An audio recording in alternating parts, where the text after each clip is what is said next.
아멘. 뵙게 해서 반갑습니다. 제가 몇 년 전에 한 4, 5년 된 것 같은데요, 임마누엘 교회 여름 수련회 때 5년 됐나요?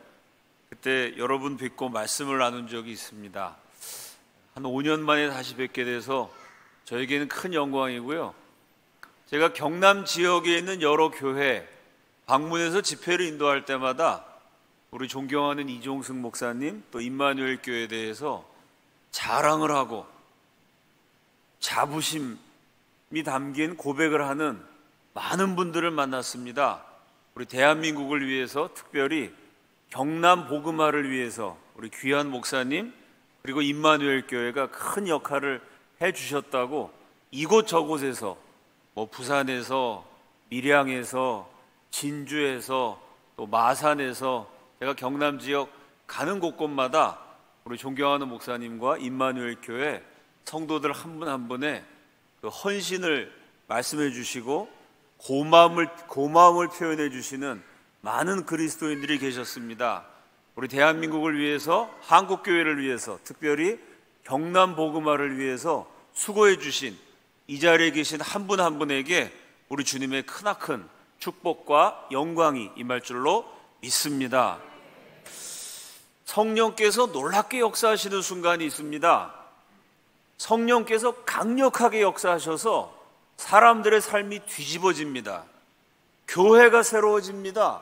국가와 민족의 역사가 바뀌는 대변혁이 일어나기도 합니다. 이 놀라운 순간, 성령께서 폭포수처럼 쏟아지시는 순간, 성령께서 강력하게 역사하셔서 모든 것을 새롭게 뒤집는 순간을 가리켜서 부흥, 리바이벌이라고 부릅니다. 오늘은 우리 한국교회 가장 놀라웠던 부흥의 순간, 그 역사의 이야기를 함께 나누고 싶습니다. 우리 PPT 준비가 됐죠? 띄워주시기 바랍니다. 1890년 캐나다 토론토 대학 의과대학을 졸업한 로버트 하디가 하나님의 인도하심을 따라 발걸음을 옮깁니다. 지금도 캐나다는요, 잘 사는 나라, 땅덩어리가 엄청나게 넓은 나라입니다. 그 당시에 캐나다는 지금의 조선과는 지금이야 대한민국도 많이 발전했습니다만은 그 당시에 캐나다와 조선은 하늘과 땅 차이였습니다. 선진국 부자나라 캐나다 출신의 명문대학 졸업한 의사였습니다. 예나 지금이나 의사는 아무나 선택할 수 있는 직업이 아닙니다. 사회적인 지위와 안락함을 누릴 수 있는 위치였죠. 로버트 하디가 혼자서 잘 먹고 잘 살기를 바랬다면 캐나다에서 존경받는 의사로 얼마든지 편안하게 지낼 수 있었습니다. 그런데 의과대학 다닐 때부터 로버트 하디의 가슴에 하나님이 불꽃을 주셨습니다. 그 당시에 세계에서 가장 가난했던 나라, 아프리카보다 못 살던 나라, 복음의 불모지 조선을 품고 로버트 하디는 의과대학 2학년 때부터 기도하기 시작했습니다. 그리고 의과대학을 졸업했을 때 하나님의 인도하심을 따라 조선 땅에 의료 선교사로 발길을 내딛게 됩니다.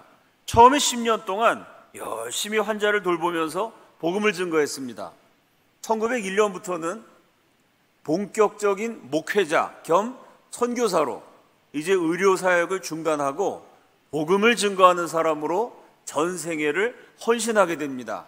정말 자랑스러운 귀중한 헌신이었는데 3년 동안의 로버트 하디의 사역은 처참하게 실패합니다. 그 다음 장면이요. 3년 동안 사역을 하고 1904년에 하디가 속했던 감리교 선교부에 선교 사역을 정리하는 보고서를 올립니다. 나는 3년 동안 강원도에서 교회가 처음 세워진 지경대 지역에서 애써 일하였지만, 아니 그 캐나다에서 잘 살 수 있는 사람인데요, 명문대학 졸업한 데다가 의사인데요, 그걸 다 버렸습니다. 주님을 위해서. 그리고 아프리카보다 가난한 조선에 와서 모든 것을 바쳐서 헌신을 했는데, 그러면 사역이 성공해야 정상인 것 같죠.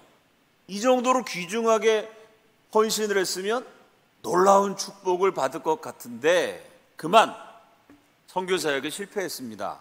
그 실패로 말할 수 없는 타격을 받게 되었고, 하디가 이렇게 기록을 했어요. 사역을 더 할 수 없을 정도로 절망감을 가져다 주었다. 선교사는요, 교회가 없는 지역에 가서 교회를 세우는 사람입니다.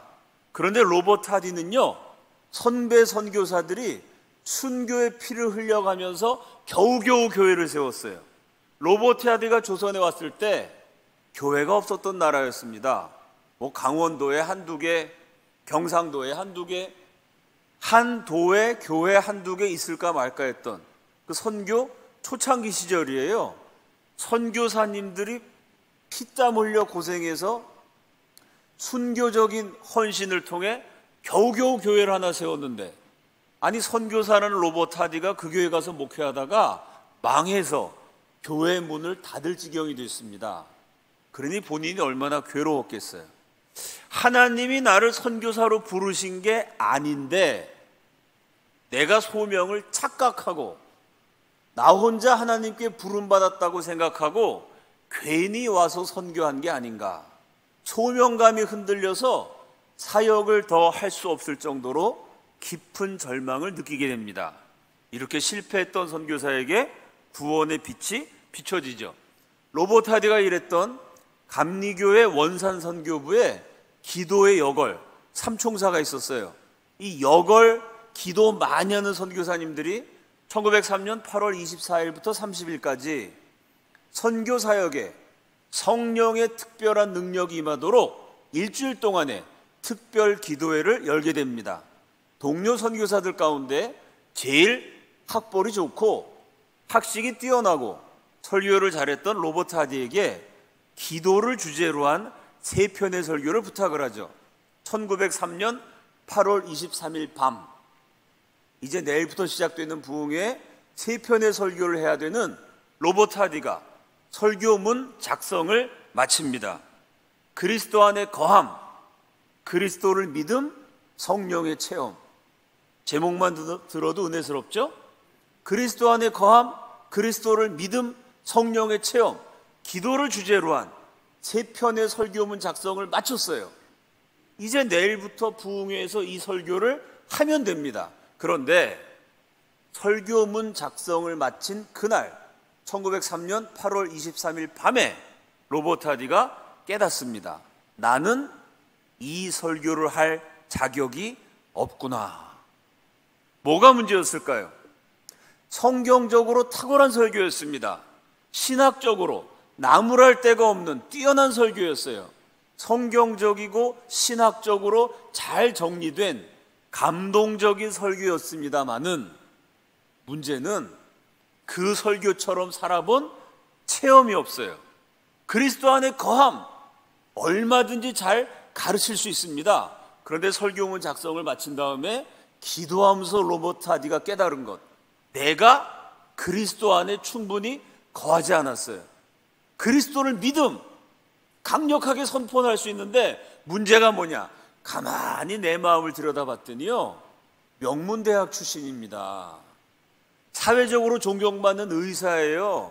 내 학벌을 믿고 내 실력을 믿고 내 수준을 믿었지, 어린아이 같은 심정으로 결사적으로 낭떠러지에 서서 떨어지게 된 사람이, 더 이상 갈 데가 없는 인생의 막다른 골목까지 몰린 사람이 결사적으로 목숨을 걸고 생명을 내놓고 그렇게 간절한 심령으로 주님을 의지한 적이 없었어요. 내 실력도 있고 학벌도 있는데 뭐 그렇게 절박할 이유가 없었거든요. 성령의 체험, 삼위일체 교리가 어떻고 성령님이 어떻게 역사하시고 신학적으로 잘 풀이해서 전해줄 수 있지만, 내가 성령 받아서 뒤집어진, 그래서 내 인생이 변화된 그 엄청난 체험과 간증이 나에게는 없었어요. 로버트 하디가 3편의 설교문을 작성해 놓고, 첫째, 나는 이 설교를 체험해 보지 않았기 때문에 설교할 자격이 없는 사람이구나. 둘째, 이래서 내 선교 사역이 망했구나 깨달았어요. 가만히 생각해 봤더니요, 내 실력을 믿고 학벌을 믿었지 정말 주님만 의지하고 떼굴떼굴 구르면서 주님께 매달리고 성령이 놀랍게 역사하셔서 선교 현장 가운데 조선 사람들이 변화되는 그런 부흥을 사모한 적도 없고, 사모하지 않았으니 경험한 적도 없고, 내 머리와 내 실력 갖고 사역을 하니 그게 굉장히 내가 생각할 때는 잘했는데 사역에 열매가 맺어지지 않았던 겁니다. 로버트 하디가 세 편의 설교문을 만들어 놓고 내가 하나님 앞에 이렇게 부족했구나, 교만했구나 깨달았을 때 그에게 주셨던 하나님의 말씀, 구하는 자에게 성령을 주시지 않겠느냐. 아멘이시죠? 구하는 자에게 성령을 주실 줄로 믿습니다.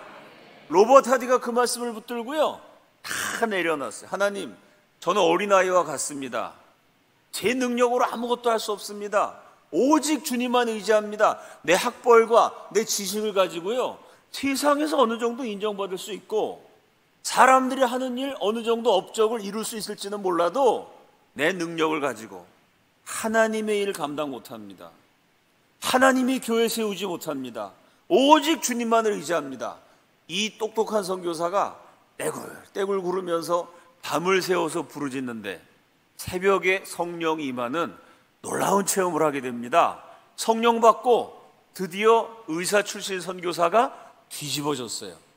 그리고 하나님께 소원합니다. 이제부터 말씀보다, 기도보다, 성령보다 절대로 앞서지 않겠습니다. 그 전까지는요, 그냥 내가 계획 세우고 했어요.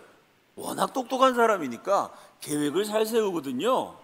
보통 그렇게 하면 대충 될 것 같았거든요. 근데 기도하면서 성령 받은 다음에는 이거 하나님의 일은, 선교 사역은 내 힘으로 하는 거 아니라는 거 깨달았어요. 하나님이 인도하시기 전에는 절대로 내가 먼저 움직이지 않겠습니다. 기도했더니 여러분, 하나님이 그 기도를 들으셨을까요?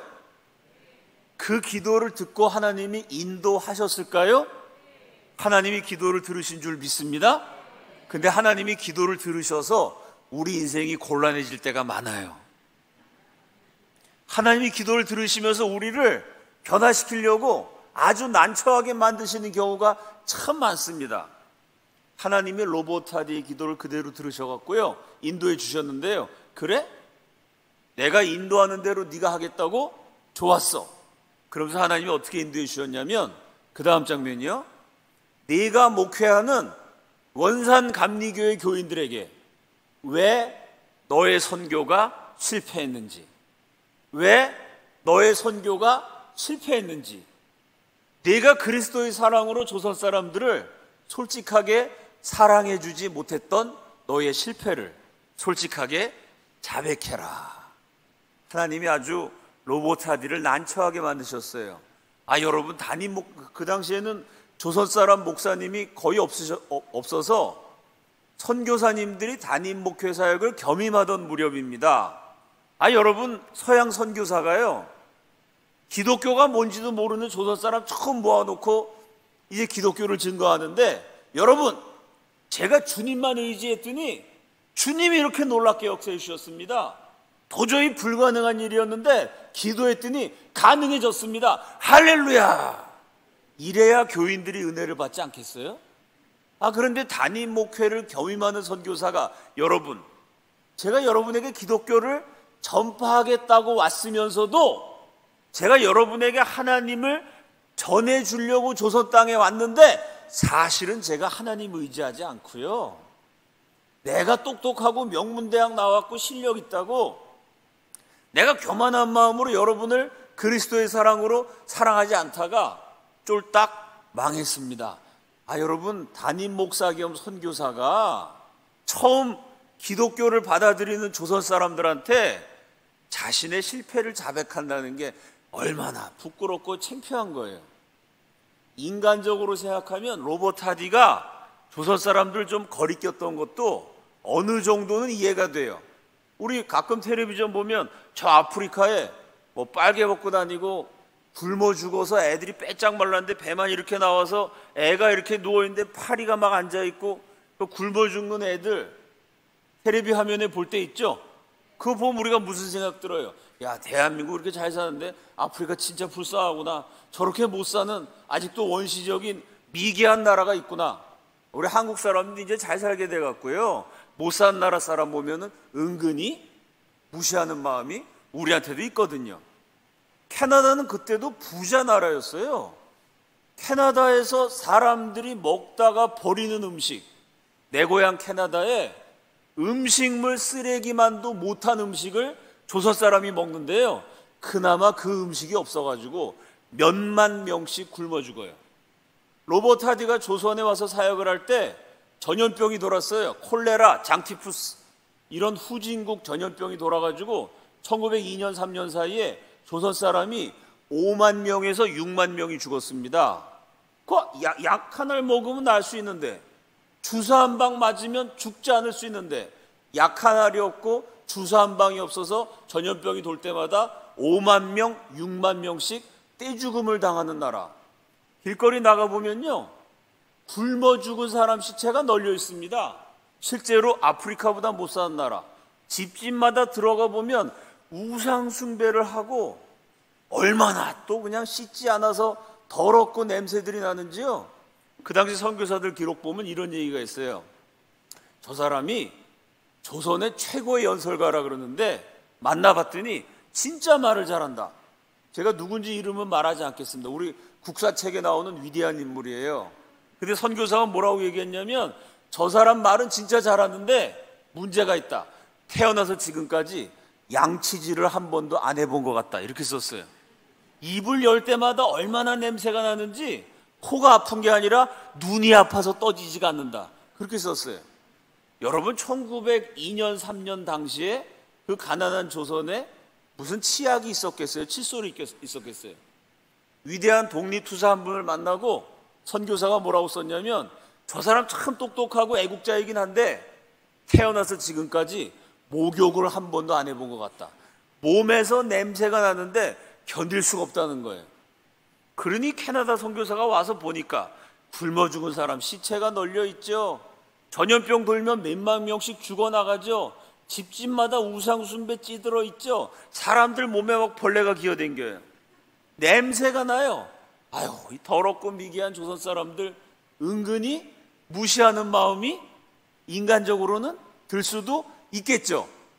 그러나 예수 그리스도 앞에서 선교사가 그렇게 하면 안 되는 겁니다. 그래서 로버트 하디가 1903년 8월 23일 밤에 성령을 받고, 성령께서 이끄신 대로 하겠습니다 그랬더니, 너희 교인들한테 솔직히 자백해. 그 하나님의 인도하심에 순종했어요. 그 다음 주일 1903년 9월 첫 번째 주일 예배를 마친 다음에 원산감리교회에서 교인들에게, 내가 그동안 의사라고 내 실력을 믿었고 명문대학 졸업했다고 내 학벌을 믿었고 성령님 의지하지 않았습니다. 내가 여러분 말로는 조선 사람 사랑한다 그랬지만 냄새가 너무 나서 너무 좀 미개해 보여갖고 내가 은근히 여러분 마음속으로 무시하는 마음이 있었습니다. 그리스도의 사랑으로 여러분을 사랑하지 못했습니다. 눈물을 흘리면서 교인들한테 미안하다고 이 선교사가 솔직하게 자백을 했어요.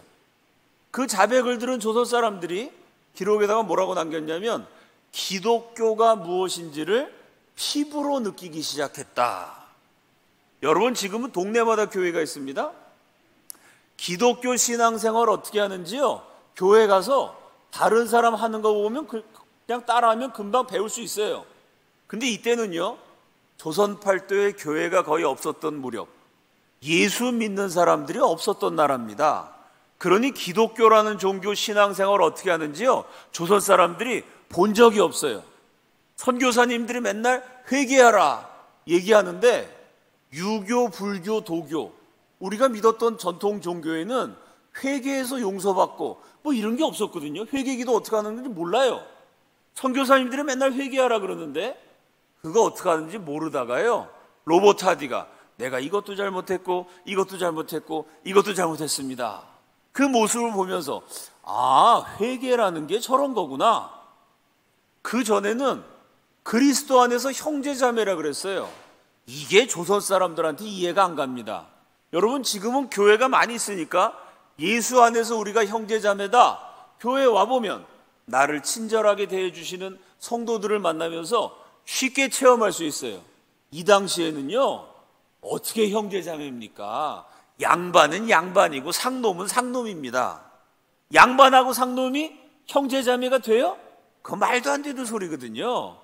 그리스도 안에서 형제자매다. 이게 뭔지 얘기는 들어도 뭔지 몰랐어요. 근데 이 눈은 파랗고 머리는 금발이고 피부는 하얗고 조선 사람보다 목이 하나가 더 커서 키가 큰 캐나다 선교사, 나하고 저 멀리 있는 사람이라고 생각했는데, 아니 이 사람이 성령 충만이라는 걸 봤더니요, 그리스도 안에서 우리가 형제자매인데 내가 여러분 은근히 무시했다고 회개라는 걸 하더니요, 예배 마친 다음에 성도들 덥석덥석 끌어안아 주는데, 악수를 하는데, 여러분 사람은 영적인 존재라 사랑을 느끼지 않습니까? 멀리 느껴졌던 서양 선교사가 가까이 느껴져요. 야, 기독교 안에서 형제자매라는 게 이런 거구나. 나하고 피 한 방울 안 섞였고 나는 조선 사람이고 저 사람 캐나다 사람이니까 멀다고 생각했는데, 야, 이게 그리스도 안에서 형제자매라는 거구나. 성령 충만, 그게 뭔지 몰랐는데 저 선교사님이 성령 충만하더니 진짜 나를 아껴주는 것 같고 진짜 나를 사랑해 주는 것 같고, 야, 성령 충만이 이런 거구나.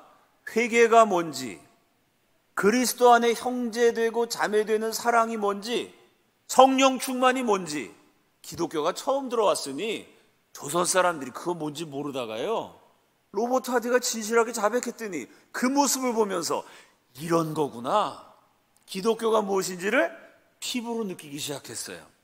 자, 그리고 주중에 성경 공부하는 시간이 됐습니다.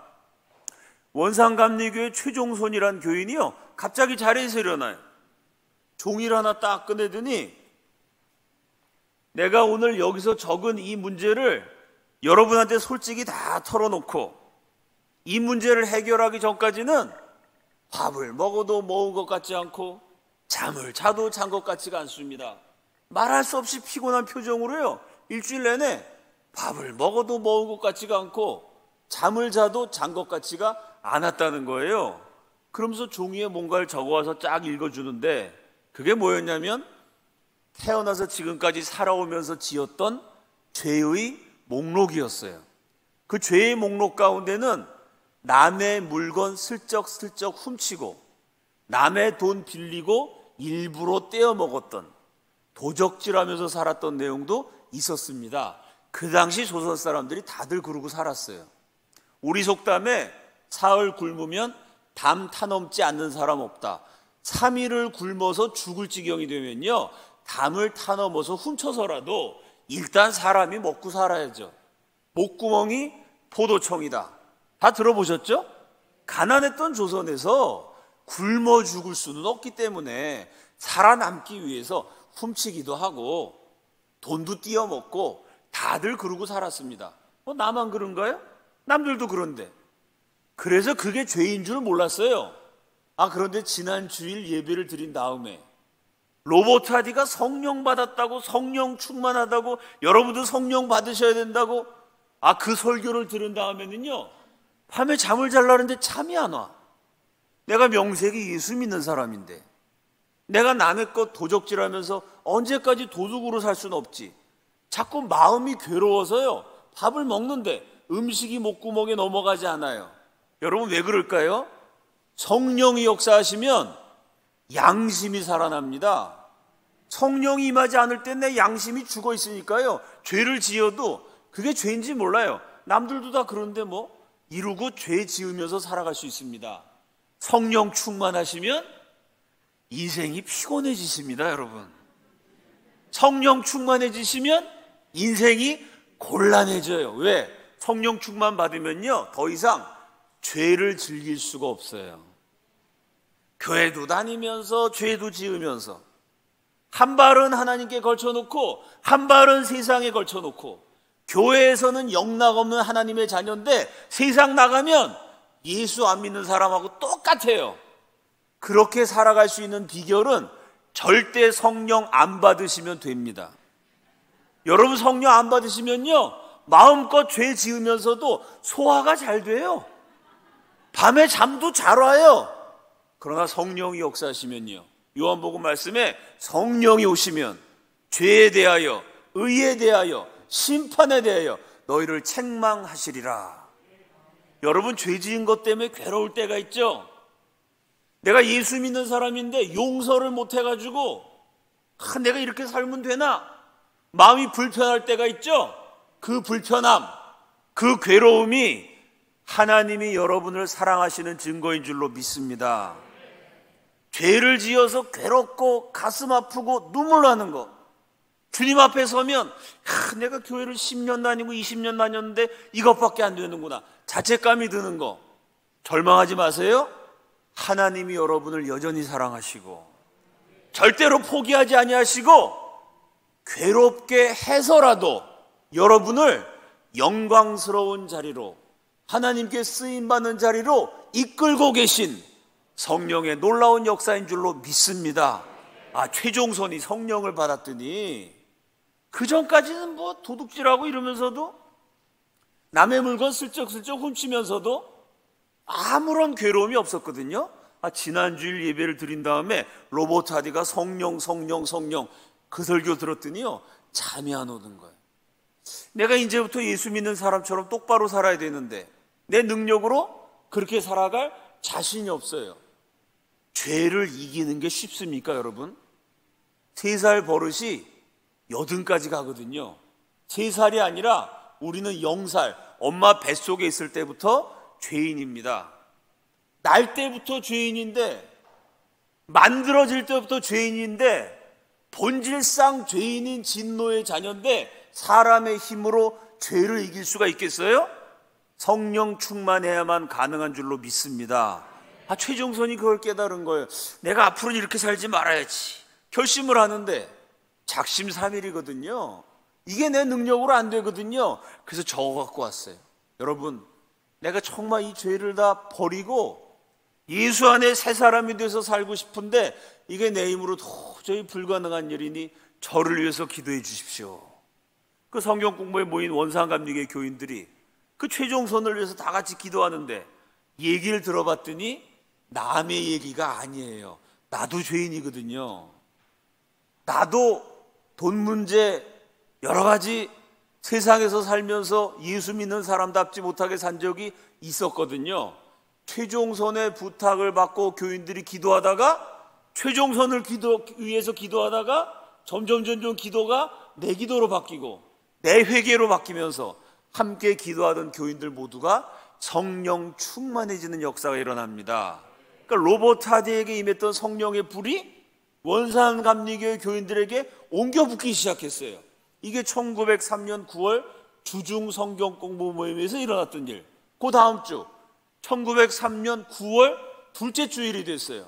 예배를 마쳤는데 원산의 양반으로 유명한 진천수란 교인이 갑자기 앞에 튀어나와요. 말할 수 없이 피곤한 표정. 최종선이랑 비슷한 소리를 해요.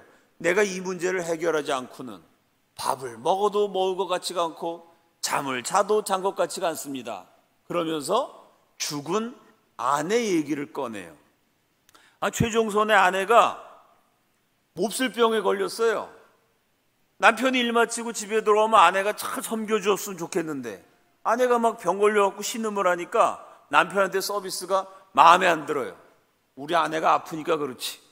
그거를 잘 위로해주고 돌봐줬으면 좋겠는데 여러분, 여자가 사람이 된 거는요, 기독교가 들어오면서 여자가 사람이 됐고요, 조선시대 여자는 이건 아주 열등한 존재, 사람취급 못 받았습니다. 여기 인생의 연륜이 깊으신 분들은 대한민국이 지금 많이 남녀평등이 됐죠? 여자가 대통령까지 하는 나라가 됐으니까 여기 연세 있으신 분들은 어렸을 때 남녀차별 뭐 이런 거 당연하게 생각하고 잘하신 분들도 많이 있을 겁니다. 조선시대 이거 여자의 지위가 아주 멸시천대받는 대상이었어요. 그 뭐 남자들이 여자를 마음대로 때리기도 하고 바람도 피고, 남자들이 바람 피는 건 죄가 아니었습니다. 그거는 풍류라 그랬어요. 그거는 멋있는 거라 그랬습니다. 뭐가 죄냐면 남편이 바람 피는데 부인이 질투하면 칠거지약, 툭이라 그래갖고요, 남편이 바람피는 건 죄가 아니고 바람핀 남편 때문에 아내가 질투하면 그거 죄라 그래갖고 막 쫓아내고 이러던 무렵입니다. 그 아내가 뭐 병 걸려 있는데 진천수가 거기다 대고 막 욕도 하고 빨리 죽으라 그러고 아내한테 잘 못해준 거예요. 그러다 결국 그 아내가 죽었습니다. 아내의 장례식장에서 진천수가 뜨거운 눈물을 흘려요. 미안해서 운 게 아닙니다. 사실은 진천수가요, 친구들하고 같이 1년 동안 개를 들어가지고 돈을 모았어요. 개돈 타는 날 비싼 술을 쫙 깔고 예쁜 기생들 불러다가 멋진 파티를 하려고 그랬습니다. 비싼 술 사고 예쁜 기생 부르려면 돈이 많이 드니까 친구들하고 개돈을 모았던 거죠. 그런데 개돈을 타는 날 부인이 죽었어요. 내 친구들은 지금 개돈 타가지고 예쁜 기생 불러다가 띵까띵까 재밌게 노는데 이 부인이 죽을래면 딴 날 죽지 말이야. 하필이면 파티하기로 한 날 죽어서. 그래도 양반 체면이라는 게 있잖아요. 유교에서는 관혼상제, 이 의식, 절차, 이거 굉장히 중요한 거거든요. 아내가 죽었는데 아무리 평상시에 아내를 박대하던 남편이라도 장례식의 상주가 자리를 비운다는 것은 거의 양반 체면에서 있을 수 없는 일이에요.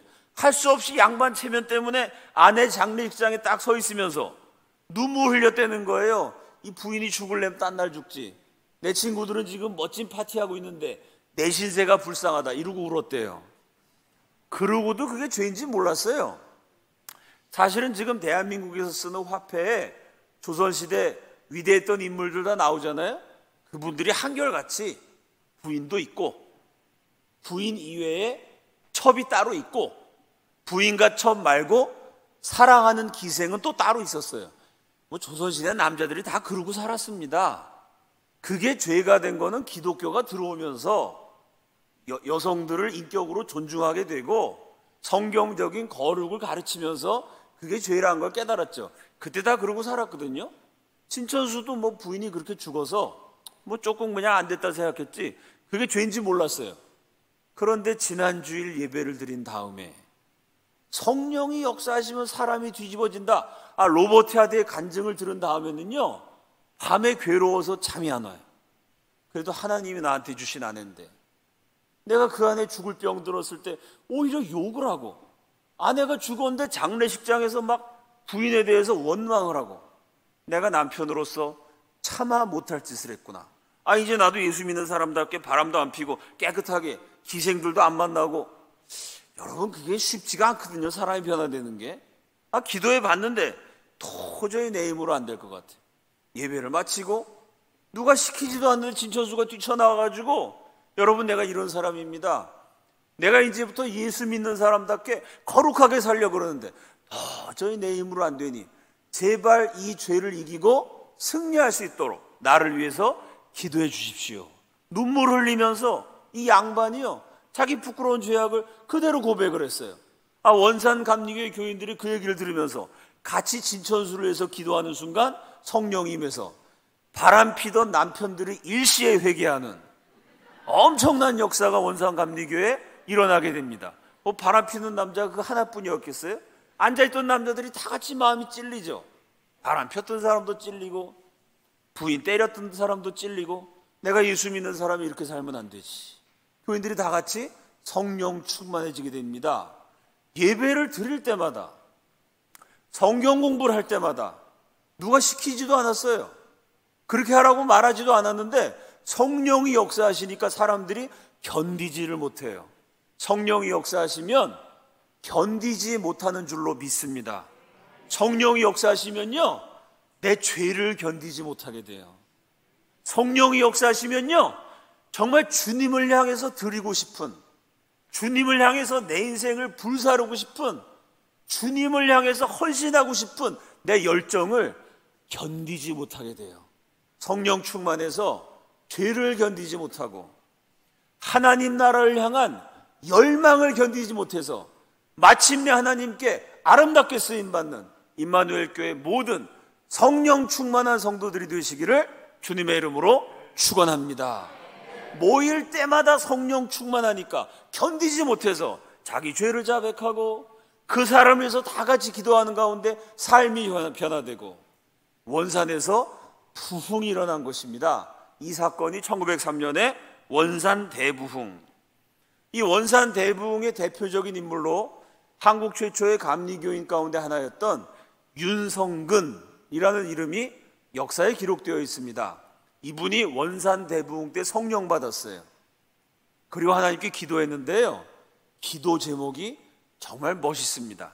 하나님, 내가 죽기 전에 이제까지 지었던 모든 죄가 하나도 빼놓지 않고 다 기억이 나서 하나도 빼놓지 않고 모든 죄를 다 회개하고 모든 죄를 용서받고 깨끗한 영혼으로 주님 곁에 가게 해 주옵소서. 여러분, 이 당시에 조선 교회의 세력, 숫자, 재정, 건물, 외적인 것을 비교해 보면 지금 한국 교회하고 비교가 안 돼요. 교회가 없었던 나라, 가난했던 조선 교회, 성도라고 몇 명 없었어요. 몸에서 냄새가 나고요, 안 씻어가지고 몸에서 벌레가 기어댕기는, 길거리 나가보면 굶어 죽은 사람 시체가 널려있는 멸망해가는 식민지의 가난한 교회. 외적인 면에서는 보잘것없었지만 그러나 그 어려운 지경에서 복음을 받아들였던 우리 할아버지 할머니들의 그 영적인 수준, 기도의 수준, 이거 우리가 기억해야 됩니다. 멋있잖아요, 여러분? 그렇게 기도하시는 분 본 적 있어요? 옛날에는 그래도 교회 가보면요, 죄 짓지 않게 해달라고 막 죄와 싸우면서 기도하는 뭐 이런 기도가 좀 있었던 것 같은데, 요새는 기도가 그냥 하나님께 다 청구서 내미는 것 같아요. 하나님 이것도 해주시고 이것도 해주시고 이것도 해주시고. 아니 뭐 그 기도가 잘못됐다거나 그렇게 하지 말라는 말씀은 아니고요, 그 기도도 중요하지만 내가 지금까지 지었던 모든 죄가 기억나서 하나도 빼놓지 않고 회개하고 다 용서받아서 순결한 모습으로 진정한 그리스도의 신부로 주님 곁에 가게 해 주옵소서. 야, 우리 믿음의 선배들의 기도가 정말 감동적이지 않습니까? 그런 그 할아버지 할머니들의 기도가 있어서 오늘날 대한민국이 이렇게 축복받게 된 것 아닌가, 저는 생각을 합니다. 윤성근이라는 분이 그렇게 기도했는데요, 그 기도가 응답이 돼갖고 나중에 이분이 눈이 허리까지 쌓이는, 겨울에 영하 40도까지 내려가는 강원도 산간 지역에 허리춤까지 쌓이는 눈길을 헤치면서 복음을 증거하러 돌아다니시다가 폐렴에 걸려서 순교하셨어요. 근데 이분이 돌아가시기 6개월 전에 모든 죄를 다 회개했는데 회개하지 않은 죄가 하나 딱 있는 게 기억이 났습니다. 그게 뭐였냐면요, 20년 전 젊은 시절에 인천에 있었던 조폐공사에서 공무원으로 일했던 적이 있어요. 그때 경리과 직원의 실수로 월급이 더 나왔습니다. 예를 들어서 월급이 100만 원인데 경리과 직원이 수당 계산을 잘못해가지고 120만 원 월급이 나온 거예요. 내가 더 달라 그러지도 않았는데 월급이 더 나왔으면 하나님 감사합니다, 그래서 받지 않겠어요? 그래서 그 돈을 받았는데 가만히 생각해 봤더니 잘못 나온 돈인 줄 알고 받았으니 내가 국민 세금을 도둑질했구나, 이게 생각이 나가지고요, 봉투를 하나 만듭니다. 이 봉투에다가요, 20년 전에 더 받은 월급, 그거 반납하면 되죠? 그거만 갖고 안 돼요. 20년 전에 더 받은 월급 더하기, 여러분 20년 전이랑 지금이랑 물가가 다르잖아요? 시세가 다르죠? 20년 전 100만 원하고 지금 100만 원이 가치가 같을 수가 없습니다. 그 화폐 가치를 따져서 내가 더 받은 돈을 은행에 넣어놨으면 20년 사이에 이자가 붙었겠죠? 20년 붙을 이자, 그것까지 계산했어요. 더하기 나라 돈을 떼어 먹은 것에 대한 사죄금, 봉투 하나 만들어서 더 받은 월급, 그동안 붙은 이자, 사죄금 3개 돈을 만들어서 봉투에 넣었어요. 그걸 들고 동해안에 있는 원산에서 서해안에 있는 인천까지 우리 국토를 횡단을 합니다. 자동차도 없었고 비행기도 없었던 시절에 2주일을 걸어서 인천까지 가요. 월급을 반납하겠다 그랬더니 인천에서 뭐라 그러냐면, 여기는 당신이 일했던 직장이고 공무원 월급 주는 곳은 서울에 있는 재무부 소관입니다. 다시 봉투를 들고요, 인천에서 서울까지 걸어가요. 재무부에 가서 돈을 반납하려고 그랬더니, 여러분, 공무원들이 돈을 받으려면 항목이 있어야 되잖아요. 국가 공무원들이 규정에 따라 일해야 되는 거거든요. 근데 여러분, 조선정부 국고에 들어가는 돈 항목에 격리과 직원의 실수로 더 나간 월급, 이런 항목은 없었겠죠. 이거 항목이 없으니까 못 받겠다는 거예요. 윤성근 씨가 재무부 앞에서 데모를 합니다. 재무부는 각성하라. 왜 월급을 안 받는 거냐? 일주일을 데모하고 따져가지고 겨우겨우 그 돈을 반납하고 돌아와요. 로버트 하디 선교사가 이 사건을 교회사에 기록합니다. 그러면서 흥미롭게 논평을 했어요. 한 나라의 국고에는 온갖 사연을 가진 돈이 다 들어간다.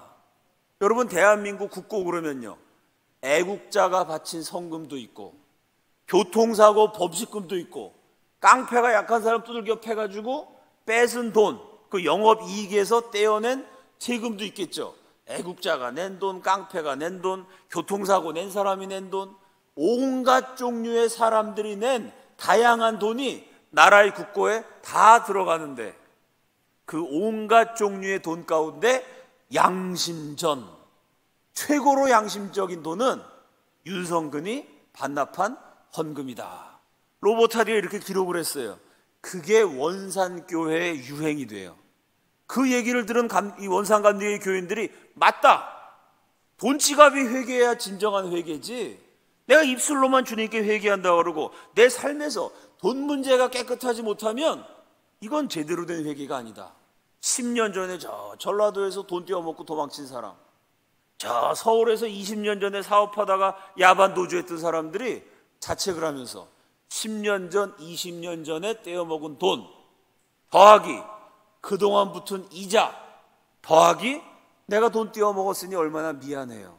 위로금 봉투에다가 3개를 넣고 봉투에다가 양심전이란 글자를 써서요, 돈 봉투를 들고 저 강원도 북부에 있는 원산에서 전라도까지 내려가고 경상도까지 내려가고 서울까지 찾아가서 내비게이션도 없고 자동차도 없던 시절에 물어서 10년 전, 20년 전 그 사람을 만나서 돈을 돌려주면서 내가 정말 잘못했습니다.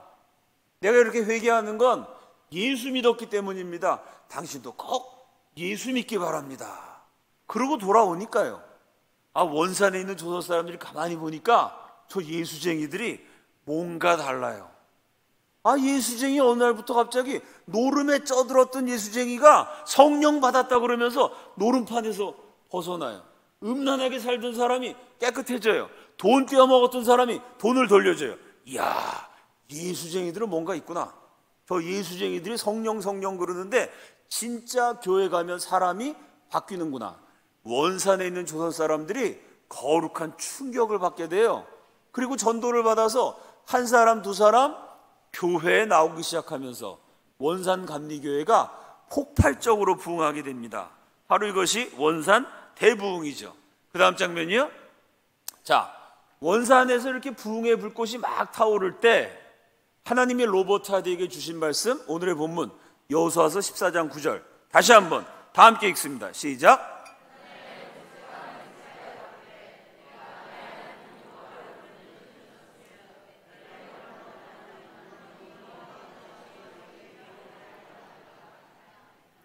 자, 하나님이 이 말씀을 주셔서 로버트 하디가 왜 이 말씀 주셨는지 모르겠지만 이 말씀 그대로 이루어 주옵소서. 자꾸 이 말씀이 떠올라가지고 그렇게 기도했어요. 그랬더니 하나님이 이 말씀 그대로 로버트 하디를 인도해 주시는데요, 여기 무슨 구절이 있냐면 내 발로 밟는 땅은, 로버트 하디가 원산 땅을 밟고 있었죠. 그때 원산에 성령이 임했어요. 그 소문이 나니까 강원도에서 부흥회를 인도해달라고 강사로 초청을 해요. 로버트 하디가 강원도에 갔어요. 로버트 하디의 발이 강원도를 밟았더니 그 강원도 교회에도 성령이 임해서 원산과 마찬가지로 사람들이 죄를 회개하고 삶이 변화되는 엄청난 역사가 일어나요. 그 소문이 또 나니까 개성에서 부흥회를 인도해달라고 요청을 해요. 로버트 하디가 개성에 가서 개성 땅을 밟았더니 거기서도 성령이 임해요. 내 발로 밟는 땅은, 로보타디가 발로 밟는 곳마다 성령이 임하면서 성령의 불길이 점점 퍼지다가 제일 마지막에 가장 강력하게 성령의 불꽃이 타오른 것이 평양. 그래서 우리가 평양대부흥 들어보셨죠? 평양이 동방의 예루살렘이다. 그런 얘기도 들어보셨죠? 그 평양대부흥이요, 내일 제가 평양대부흥 자세히 말씀드리겠습니다만은 평양에서만 부흥이 딱 일어나는 게 아니고 1903년 원산에서 시작된 부흥의 불길이 점점 조선 팔도로 옮겨가다가 1907년 평양에서 이 장대현 장로교회에서 이 평양 대부흥의 불꽃이 가장 크게 조선 팔도로 급속도로 번져나는 대부흥이 일어납니다. 1907년의 평양 대부흥이 제일 큰 부흥이었기 때문에, 가장 대규모의 엄청난 사건이었기 때문에 평양 대부흥을 기억합니다만은, 정확하게 얘기하면 1903년 원산에서 시작돼서 1907년 평양에서 가장 크게 타올랐던 한국의 대부흥입니다. 이 말씀 그대로 로보타디가 발로 밟는 곳마다 부흥의 불길이 점점 번져가게 돼요. 제가 5년 전에 하나님의 기적 대한민국 건국이라는 주제로 말씀을 증거했습니다. 제 책도 그때 많은 분들이 구입해 주셨습니다. 기억나시죠? 대한민국 건국이 왜 하나님의 기적이라고 제가 주장하느냐 하면요, 여러분, 나라가 잘 되려면 지도자만 있어서는 안 됩니다. 백성만 있어도 안 돼요. 백성들은 정신 차리고 있는데 지도자가 정신 못 차리면, 지금 대한민국 지도력에 심각한 문제가 있는 거 아닙니까? 정반대로 뒤집어서 지도자들은 우수한데 백성들 수준이 너무 안 돼요. 그러면 참 나라가 어렵습니다. 대한민국 건국이 왜 하나님의 기적이냐면요, 원래는 복음의 불모지였던 나라예요. 기독교 모르던 나라입니다. 우리 역사 5,000년이라 그러죠. 5,000년 동안 우상 숭배했던 나라예요. 그런데 대한민국 건국할 때는요, 백성들 가운데 부흥이 일어나가지고요, 원래 기독교가 아니었는데 예수 믿고 나라를 위해서 기도하는 백성들이 짧은 시간 사이에 많이 생겨났어요. 이 백성들이 준비된 사건, 그래서 기독교로 나라를 세우게 된 사건이 원산대부흥, 평양대부흥이에요. 이 원산대부흥과 평양대부흥을 통해서 일반 민초들, 일반 백성들, 그 사람들이 예수 믿고 삶이 변화돼서 기독교인들로 거듭나게 됐어요. 이렇게 예수 믿는 일반 백성들은 대부흥으로 많이 준비가 됐는데, 문제는 지도자들이죠. 자, 이 지도자가 얼마나 중요하냐면, 우리나라 군대 갔다 온 남자들 대상으로요, 군대에서 동성애를 허용해야 되느냐 말아야 되느냐 설문조사하면 94%가 금지. 당연하지 않아요? 여러분, 군대 남자들끼리 있는데, 군대는 계급사회 아닙니까? 거기 동성애를 허용하면 어떻게 돼요? 계급이 높은 병사가 계급이 낮은 병사를 성폭행해, 같은 남자끼리. 그래 놓고 걸리면 우리는 강제로 한 게 아니라 서로 합의해서 한 거다. 우리는 서로 사랑한 거지, 내가 성적으로 어떻게 폭행한 게 아니다. 사랑한 거다. 그럼 여러분, 그게 강제로 한 건지 사랑한 건지를 어떻게 구분을 합니까? 군대 내 동성애가 합법화되면요, 계급이 낮은 병사가 계급이 높은 병사한테 성적인 괴롭힘을 당하는 인권 문제를 해결할 수가 없게 돼요. 그리고 군대 갔다 온 남자들이 94%가 군대 내 동성애에 반대한다 그랬습니다. 여기서 투표해 볼까요? 군대 갔다 오신 남자분 가운데 군대에서 동성애 허용하자, 손 들어보세요. 내가 볼 때 100%인데 94%, 6%가 어떤 사람인지가 궁금해요. 좌우지간. 민주주의 국가에는 국민이 주인입니다. 군대 갔다 온 남자의 무려 94%가, 절대 다수가 군대 내 동성애 허용하면 안 된다.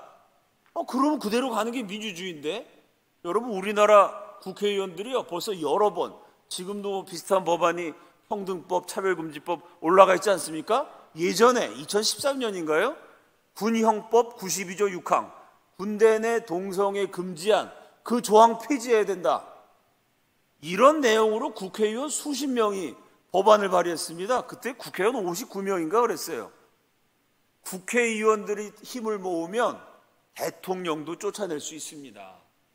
그 힘 있는 국회의원이 무려 59명이나 군대 내 동성애 허용해야 된다, 동성애 합법화해야 된다, 동성애가 죄다, 이런 설교하는 사람 제재해야 된다.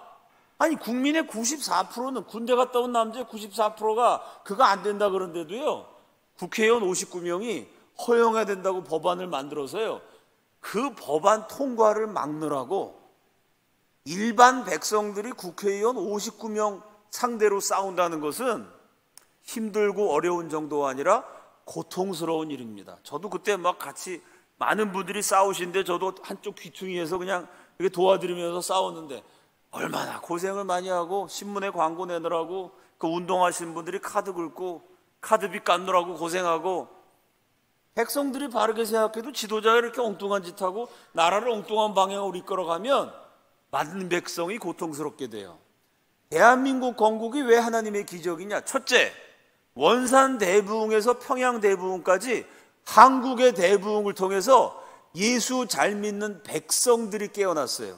둘째, 그 백성들을 이끌고 독립운동을 하고 대한민국이란 나라를 세울 수 있는 지도자들의 부흥이 동시에 일어났어요. 하나님이 백성은 백성대로 부르시고 지도자는 지도자로 부르셔서 그 당시 조선은 5,000년 동안 예수 안 믿는 나라였는데요, 시기하게도 갑자기 예수 믿는 지도자들이 딱 나타나고 갑자기 예수 믿는 백성들이 딱 나타나서 대한민국이란 나라가 세워졌습니다. 그러면 일반 백성들의 부흥이 출발한 곳이 원산, 그 원산이 기독교 대한민국 국민들의 기원이에요. 그러면 기독교 대한민국 지도자들의 기원은 어디냐면 서울이었습니다. 서울의 중죄수만 가두는 한성 감옥이었어요. 그 한성 감옥에 1899년 만 23살에 이승만이라는 청년이 갇히게 됩니다.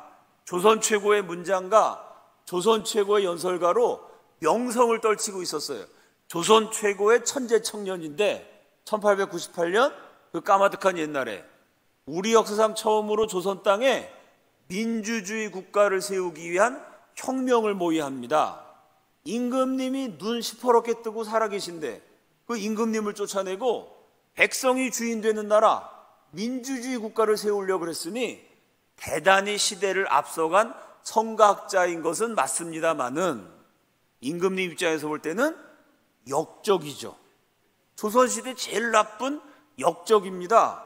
역적 이승만 사형 선고를 받고 23살 이승만이요, 민주정부 수립하려고 왕을 쫓아내려고 역적 모의하다가 한성 감옥에 갇히게 됩니다. 거기서 고문당해가지고 몸이 다 으스러지고, 제 강의 들으신 분들 있으시죠? 책을 읽으신 분도 있을 거고요. 이승만이 한성 감옥에서 고문당해갖고요, 온몸이 망신창이가 돼요. 그 온몸이 으스러진 채로 있다가 나와 목을 칼로 탁 쳐서 죽이는 사형수 신세가 되니까 더 이상 내려갈 데가 없는 인생의 밑바닥까지 추락한 23살 이승만이 드디어 그곳에서 하나님께 기도하기 시작해요. 아펜젤러 선교사가 세운 배제학당에서 성경에 대해서 배웠어요. 하나님에 대해서도 들었어요. 근데 이승만이 조선 사람이기 때문에 기독교는 미국 종교지, 나는 조선 사람이니까 내 아버지의 종교 유교, 어머니의 종교 불교, 조선 사람은 조선 종교를 믿겠다, 이러고 기독교에 대해서 알고 있었지만 믿지 않았거든요. 그러다 감옥에서 고문당하고 죽을 지경이 되니까 배제학당에서 배웠던 하나님, 그 하나님께 무릎 꿇고 기도하게 됩니다. 기도하면서 성경을 보다가 살아계신 하나님을 만나게 돼요.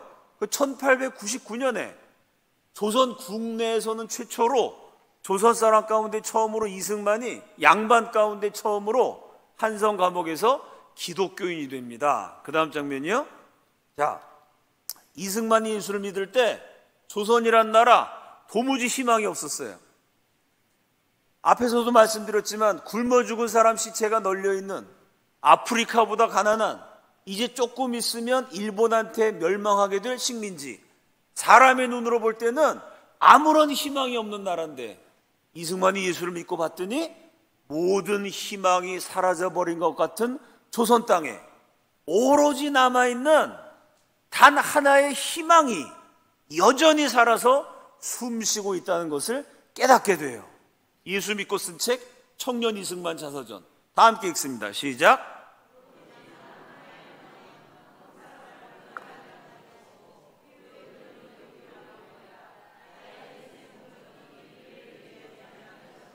오로지 남은 하나의 희망은 한국 사람이 예수 믿고 거듭나는 것이다. 복음만이, 예수 그리스도만이 1899년 한성 감옥에서 이승만이 경험했던 조선뿐만 아니고 2021년 대한민국에도 여전히 예수 그리스도만이 한민족의 희망이 되시는 줄로 믿습니다. 오로지 남은 하나의 희망은 한국 사람이 예수 믿고 거듭나는 것이다. 인간의 힘으로 안 되거든요. 인간의 힘으로 해보려는데 안 돼갖고 실제로 조선이 멸망했잖아요. 이 멸망한 나라가 어떻게 일어나느냐? 오로지 남은 하나의 희망은 한국 사람이 예수 믿어서 하나님이 이 나라를 지켜주시고 하나님이 잃었던 나라를 되찾게 하시고 하나님이 대한민국을 축복하시는 그거밖에 없다는 거를요 23살 사형수가 감옥에서 깨달았어요. 그 길은 기독교 교육이다. 한국 사람들한테 성경을 가르치고 예수 그리스도를 가르치면, 기독교를 가르치면, 기독교 교육을 행하면 멸망하는 식민지 조선이 부강한 대한민국으로 찬란하게 부활할 수 있다. 이걸 깨달았어요. 나의 인생 목적은 이 길을 위해 준비하는 것이었다. 내 인생을 바쳐서 어떻게 하든지 한국 사람 예수 믿고 예수 믿는 나라를 세워야 된다. 이게 이승만의 기독교 입국론, 기독교 정신으로 대한민국을 세워야 된다. 1899년에 건국 이념을 정립하게 됩니다. 그 다음 장면이요. 그리고 감옥에서 수백 편의 글을 썼어요.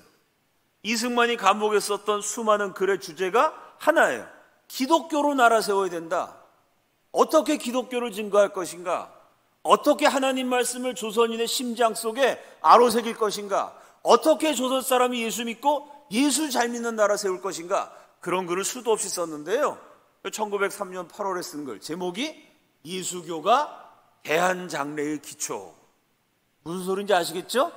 이때는 대한제국, 지금은 대한민국입니다. 대한민국, 대한사람, 우리의 장래의 기초는 예수교에 있다는 거예요.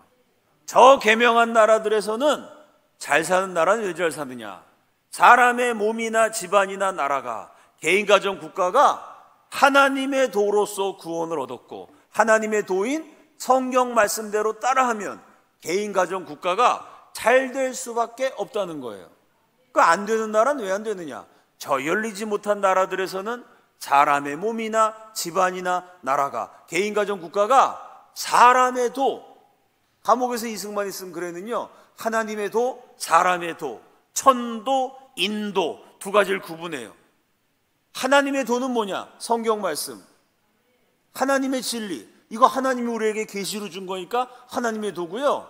성경을 제외한, 기독교의 하나님의 계시를 제외한 모든 주의 이념 사상은 아무리 뛰어나도 사람이 만든 거기 때문에 사람의 도에 불과하다는 거예요.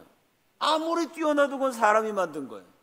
하나님 말씀을 제쳐놓고 하나님 뜻을 제쳐놓고 사람의 도를 따라가면 고초와 환난 멸망을 면하지 못하여도 종시 깨닫지 못하고 예수교가 가는 곳마다 변혁하는 힘이 생기나니 대한장래의 기초는 오직 예수교라. 예수교 외에는 더 좋은 씨도 없고 더 좋은 밭도 없으니 대한사람 살리는 새로운 물줄기는 오직 예수교라. 아멘이시죠?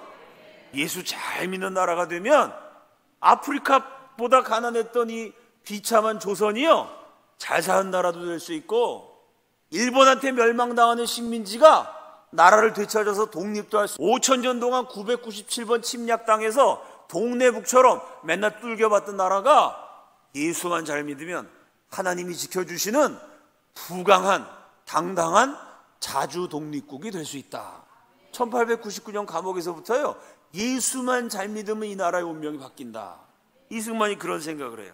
자, 역사를 공부할 때는 날짜가 중요해요. 그래서 여러분 학교 다닐 때 몇 년에 무슨 일이 일어났고 딸딸딸딸 외우셨죠? 요 글의 내용도 중요하지만 요 글이 언제 쓰여졌냐면 1903년 8월. 이 날짜가 왜 중요할까요? 제가 오늘 설교 시작할 때 첫 부분에 뭐라고 말씀드렸냐면 1903년 8월 23일 밤에 로버트 하디가 설교문 3개를 딱 작성했어요. 내가 이 설교할 자격이 없구나 깨달아갖고 떼굴떼굴 구르면서 기도하다가 성령 받았습니다. 기억나시죠? 로버트 하디가 성령 받았던 때가 1903년 8월 24일 새벽이에요. 하나님이 조선을 얼마나 사랑하셨냐면, 하나님이 한민족을 얼마나 사랑하셨냐면 이 멸망하는 나라를 다시 불러주시기 위해서요 1903년 8월에 하나님이 바쁘셨어요. 더블로 역사하셨어요. 1903년 8월에 원산에 있던 로버트 하디 가슴을 찌르셔가지고 내가 하나님을 의지하지 않았구나, 자신의 부족함을 깨닫게 하시고 떼굴떼굴 구르고 성령 받도록 하나님이 강권적으로 하디에게 역사하셨습니다.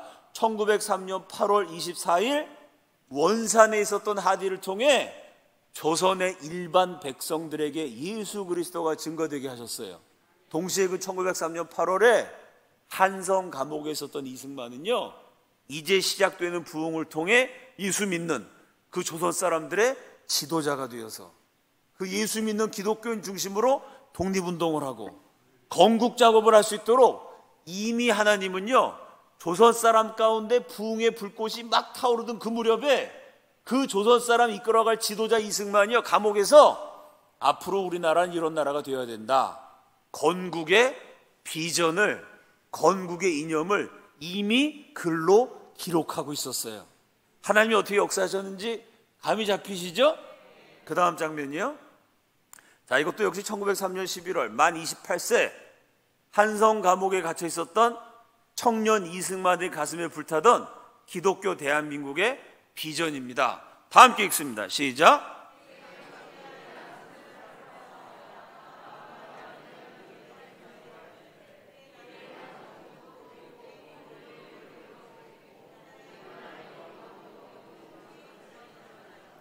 자, 우리가 예수 믿으면 어떤 나라가 되느냐? 첫째, 세계 각국의 대한선교사를 파송하여, 여러분 이 비전이 얼마나 어마어마해요. 이게 1903년입니다.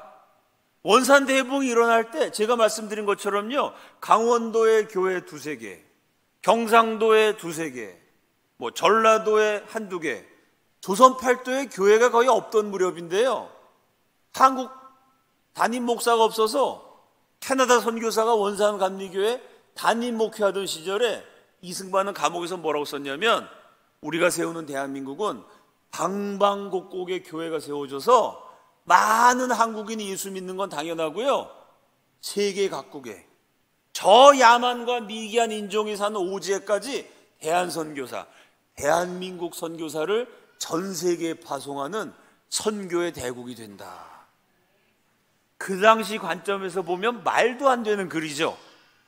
아니 교회가 없어서, 담임 목사도 없어서 기독교 신앙생활 어떻게 하는지도 몰라서 캐나다 사람, 호주 사람, 미국 사람, 영국 사람 선교사님들이 와서 복음 증거해 주는 나라였는데요 그 나라가 앞으로 전 세계 저 땅끝 오지 야만과 미개한 인종에게까지 대한민국 선교사를 파송하는 선교의 대국이 된다. 이게 말도 안 되는 글인 것 같지만 지금 이 글이 쓰여지고 118년이 지난 2021년 현재 인구 비례로 따져볼 때 인구당 선교사 가장 많이 파송한 선교의 대국이 대한민국입니다. 정말 이걸 그대로 됐어요. 첫째, 선교사를 많이 보내는 나라가 될 거다. 둘째, 그러면 하나님이 이 나라를 크게 축복하신다. 그걸 이승만이 뭐라고 썼냐면 우리의 나중복도 크겠고라고 썼어요. 다 함께 따라합시다. 나중복.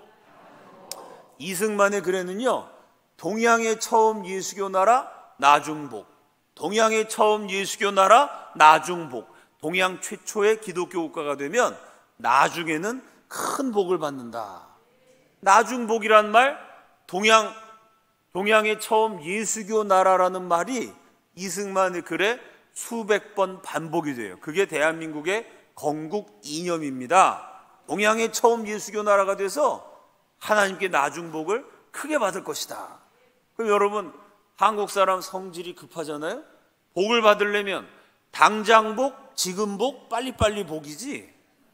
왜 복이 천천히 오라고 나중 복이라고 썼을까요? 5,000년 우상 숭배했더니 현재 복은 지지리도 없어요. 가난한 나라, 멸망하는 식민지, 사람들이 굶어 죽어가는 조선입니다. 이승만은요, 우리가 5,000년 우상 숭배해서 현재 복은 지지리도 없지만 이제라도 정신 차리고 예수 잘 믿으면 우리의 후손들은 부강한 나라에서 현재 복은 없어도 나중 복은 엄청나게 받을 것이다. 그래서 나중 복입니다. 여러분, 대한민국이 나중 복 받았을까요? 나중 복 받았다는 증거가 엄청 많습니다. 요즘 축복의 근원이신 하나님을 잊어버리는 바람에 대한민국이 갈팡질팡 하고 있습니다만은, 그래도 요즘 우리나라가 참 어렵지만 그래도 이 나라가 나중복을 어마어마하게 받았다는 사실 아무도 부인하지 못합니다. 대표적인 사례 두 가지. 첫째, 20세기 기독교 성장률 1위. 제일 중요한 축복이 뭐죠? 예수 믿고 구원받는 축복입니다. 이 땅에서 잘 먹고 잘 살다가 마지막에 지옥 가면 그걸 무슨 축복이라 그러겠어요? 예수 믿고 구원받고 하나님의 자녀가 돼서 영광스러운 천국에 들어가는 기독교 성장률 1위, 영적인 축복을 제일 많이 받은 나라예요. 두 번째, 물질적인 축복. 20세기 100년이 아니고요, 인류 역사 7,000년. 중국에서는 인류 역사가 9,000년이라 그래요. 7,000년이든 9,000년이든 3만 년이든 10만 년이든 하여간 인간에게 역사라는 것이 생긴 이래에, 인간이 이 땅에 살게 된 이래에 경제 성장률 세계 신기록 1위입니다. 실제로 기네스북에 올라 있어요. 물질적 축복을 제일 많이 받은 나라. 영국에서 산업혁명이 일어났다, 이런 말 들어보셨죠?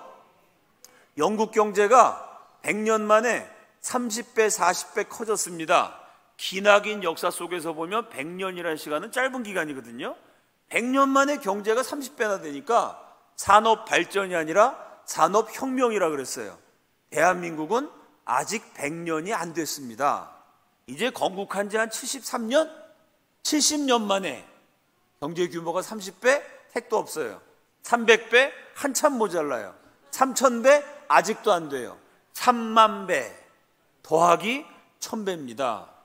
70년 만에, 100년 만에 경제가 30배 된 게 산업혁명이면 70년 만에 3만 1,000배가 된 것은 기도의 응답이고 하나님의 기적이고 우리 할아버지 할머니들, 우리 믿음의 선조들의 기도에 응답해서 내리신 나중 복인 줄로 믿습니다. 이승만이 이 글을 쓸 때는요, 조선의 평균 수명이 32세. 여러분, 끔찍하지 않아요? 이건 불쌍한 정도가 아니라 비참한 거죠. 엄마가 아기를 10명을 낳으면 그 10명 가운데 5명, 6명이요 2살 되기 전에 죽어요. 유아 사망률이 50%가 넘으니까 나머지 살아있는 사람도 오래 못 살아서 평균 수명 32세. 이거 정말 끔찍한 나라입니다. 지금 대한민국은 평균 수명 83.3세. 어제 뉴스에 나왔더라고요. 여러분, 세상의 어느 나라가요, 인터넷 뒤져보세요. 세상의 어느 나라가 70년 만에 경제가 3만 1,000배가 되고요, 이승만이 이글 썼을 때부터 비교해보면 120년 만에 평균 수명이 32세에서 83세로 3배 가까이, 120년 만에 국민 전체 평균 수명이 51년 늘어났어요. 이런 나라가 세상 천지 어디 있습니까? 이걸 사람이 했다고 믿으면 정말 믿음이 대단하신 분입니다. 우리나라 평균 수명이 83세인데요. 제가 돌아다니면서 어르신들 만나보면 평균 수명만큼 83세까지 사시겠다는 분을 본 적이 없습니다. 보험 상품이 나와도 100세 상품이에요. 노래가 나와도 100세 인생입니다. 못 간다고 전해라. 어르신들 사이에서 이런 말이 유행했습니다. 9988-124 들어보셨죠? 9988, 99세까지 팔팔하게 사시다가 12, 그래도 돌아가시기 전에 예의상 하루 이틀 알아줘야죠. 1, 2 하루 이틀 알아야 자식들이 모여서 장례 준비하거든요. 1, 2 그다음에 4 3일째 죽을 사. 하루 이틀 99세까지 팔팔하게 사시다가 하루 이틀 앓으시고 그다음에 천국 간다. 이런 말이 유행이었는데 그 말이 유행한 다음에 점점 더 건강해지셔갖고요. 그 말이 바뀌었어요. 9988 123 99세까지 팔팔하게 살다가 1, 2 하루 이틀 앓고 3일 만에 부활하사 100살을 채운다. 할렐루야. 100살까지 사시겠다는 거예요. 세상의 어느 나라가 70년 만에 경제가 3만 1000배가 되고요. 120년 만에 평균 수명이 3배가 늘어났는데 그것도 모자라가지고 100세 상품이 나오고 100세 인생 노래가 나옵니다. 이걸 사람이 했다고, 사람이 할 수 있는 일이라고 그렇게 믿으면 정말 믿음이 대단한 사람입니다. 하나님이 내리신 나중 복인 줄로 믿습니다. 자, 우리가 예수 믿으면 이런 나라가 될 거다 썼는데 120년 지난 지금 확인해 봤더니 첫째, 정말 선교사 많이 보낸 나라 됐고요. 둘째, 정말 놀라운 나중복을 받았습니다. 앞으로 대한민국이 예수 믿으면 이런 나라가 될 것이다 라고 이승만이 미리 확신을 가지고 글을 썼던 때가 언제냐면 1903년 11월 원산에서 부흥의 불길이 막 타올라갔고요. 예배를 드릴 때마다 최종선이 일어나서 내가 도둑질했습니다. 진천수가 나와서 내가 바람피고 우리 부인 죽는데 내가 막 욕을 했습니다. 또 윤성근 같은 분이 나와갖고 양심 좋은 봉투 만들어서 인천까지 가서 나눠주고, 제가 앞에 말씀드렸죠? 그런 일이 일어나던 1903년 11월에 하나님은 원산을 중심으로 조선 사람들을 부르셨어요. 구원하셨어요. 동시에 그렇게 구원받은 조선 백성들을 이끌고 나갈 지도자, 독립운동과 건국을 지휘할 위대한 지도자로 이승만이라는 사람에게 영감을 주셔서 우리가 예수 믿으면 이런 나라가 된다. 이미 어떤 나라가 될지를 감옥에서 이미 글로 다 기록하게 하셨어요. 자, 1903년 무렵에 조선 땅에서 이런 일이 막 일어납니다. 겉으로 볼 땐 나라가 망하고 있거든요. 경제적으로 제일 가난한 나라였거든요. 근데 뭔가 심상치 않은 움직임이 있어요. 아무도 몰랐어요. 그 멸망하는 식민지에서 엄청난 역사가 태동하고 있는지를. 그런데 조선 땅에 와 있었던 선교사님들이 보니까 뭔가가 이상해요. 여러분, 미국 사람, 영국 사람, 호주 사람, 이 서양 유럽 기독교 나라에서는요, 아시아, 아프리카, 아메리카 3개 대륙에 100개가 넘는 나라를 300년, 500년 선교했습니다. 인도네시아, 방글라데시, 아시아에 있는 그런 나라들이요, 우리 대한민국보다 예수님을 처음 접한 역사가 300년, 500년 앞서 있어요. 우리보다 500년 먼저 복음을 받아들였는데요, 그 방글라데시, 인도네시아에 가보면 지금도 교회가 없어요. 이상하지 않아요? 서양 사람들이 보니까 이상한 거예요. 아니, 100개가 넘는 나라를 300년, 500년 선교해도 부흥이라는 게 없어요. 근데 한국은 개신교 선교사가 처음 도착하고 20년이 채 안 됐어요. 19년 만에 원산에서 부흥이 일어났습니다. 100개가 넘는 나라, 500년 선교에도 일어나지 않는 부흥이 왜 한국에서는 19년 만에 일어나는 걸까요? 첫 번째 질문이고요. 두 번째, 다른 나라 선교하다 보면요, 가난한 사람들, 굶어 죽을 지경이 되는데 먹을 거 주면 교회 나와요. 아픈 사람들, 병원 데려다가 치료해주면 교회 나와요. 무슨 얘기냐면 그 나라의 가난하고 헐벗고 굶주린 이 하층민들, 서민들, 가난한 분들은 먹을 것도 주고 병원도 데려가면 고마워서 교회 나온 사람들이 더러더러 있어요. 근데 그 나라의 지배층, 귀족, 조선시대로 치면 양반, 지식인, 이런 사람들은 먹고 살만 하거든요. 신분도 높거든요. 지도자들 가운데서는 예수 믿는 사람 없습니다. 역사가 오랜 나라일수록요, 그 나라의 역사와 전통이 있지. 귀족이면 그 나라 종교를 믿지 왜 기독교를 받아들이겠어요? 기독교 지도자가 안 나와요. 100개가 넘는 나라를 300년, 500년 선교해도요, 내가 기독교로 학교를 세우겠습니다, 내가 기독교로 회사를 세우겠습니다. 내가 기독교로 단체를 세우겠습니다. 이런 지도자가 없어요. 그런데 한국이란 나라는 20년도 안 됐는데 기독교로 학교를 세우고 단체를 세우고 회사를 세우는 수준이 아니고요, 기독교로 나라를 세우겠대요. 이게 말이 돼요? 아니, 기독교로 학교 세우겠다는 지도자 하나가 안 나오는 판인데 300년 500년 선교를 해도요 100개가 넘는 나라에서, 한국에서는 기독교가 들어가고 20년도 안 됐는데요, 그것도 조선 최고의 엘리트들이, 지도자들이요, 예수를 믿고 뒤집어져 가지고 기독교로 나라를 세우겠다는 거예요.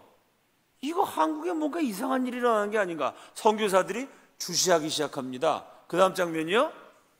자, 이승만이요, 한성 감옥에서 기독교로 나라 세워야겠다는 기독기꾼론을 정립하고 한성 감옥에 갇혀 있었던 동료 죄수들을 전부 전도해요.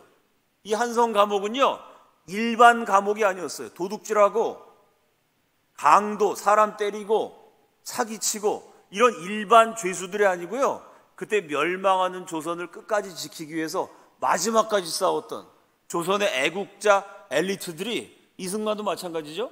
도둑질해서 감옥 간 게 아니에요.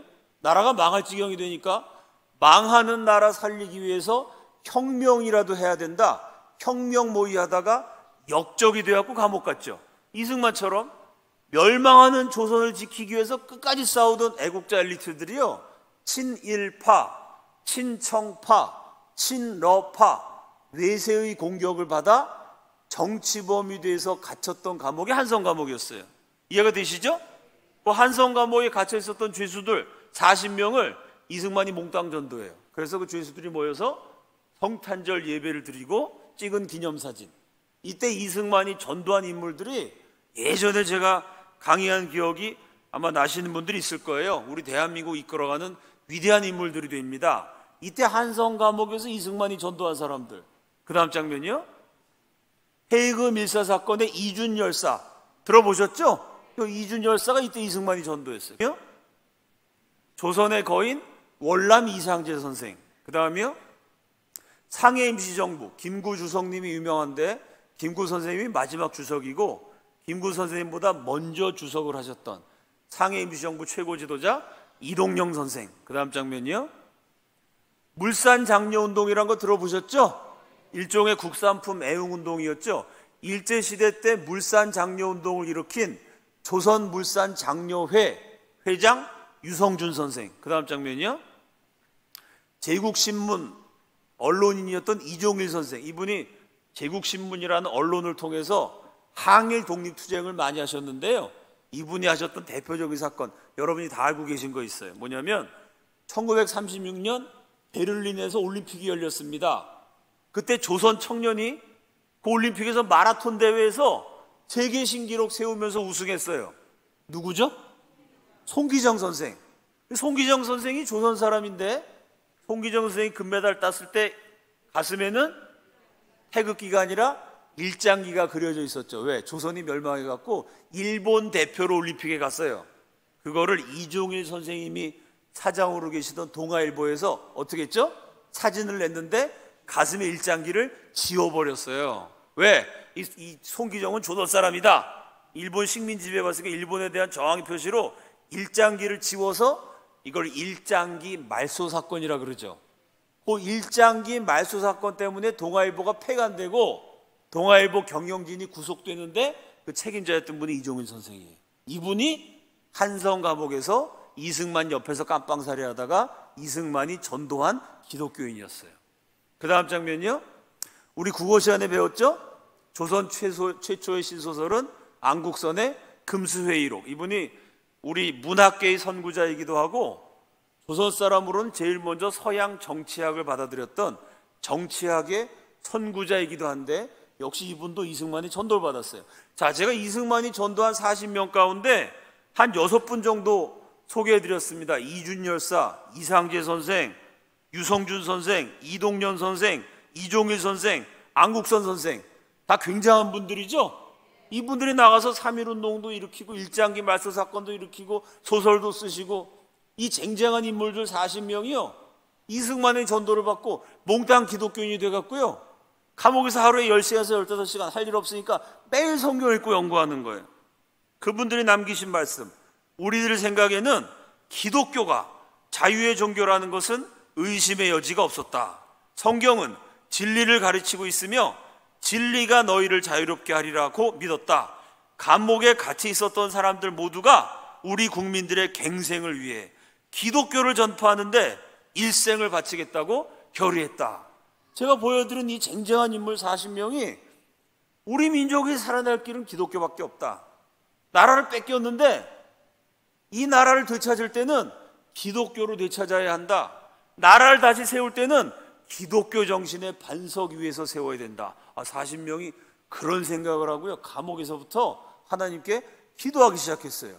그러니 제가 좀 전에 말씀드렸던 것처럼 한국에 와 있던 선교사들이 가만히 보니까 아시아, 아메리카, 아프리카의 3개 대륙에 100개가 넘는 나라를 300년, 500년 선교해도 부흥이 일어나지 않는데 한국에서만 부흥이 일어나요. 다른 나라에서는 기독교로 학교 세우겠다는 지도자 하나가 안 나오는데 한국에서는 무려 40명, 가장 뛰어난 엘리트들이, 그것도 신기하게도 어떻게 40명이 약속이 나듯이 감옥에 딱 같이 들어와 가지고요, 거기서 동시에 예수 믿고 뒤집어져서 기독교로 나라를 세우겠다는 거예요. 아니, 다른 나라 100개가 넘는 나라 선교에도 일어나지 않는 일이 왜 조선에만 자꾸 일어나나? 이게 이상한 거예요.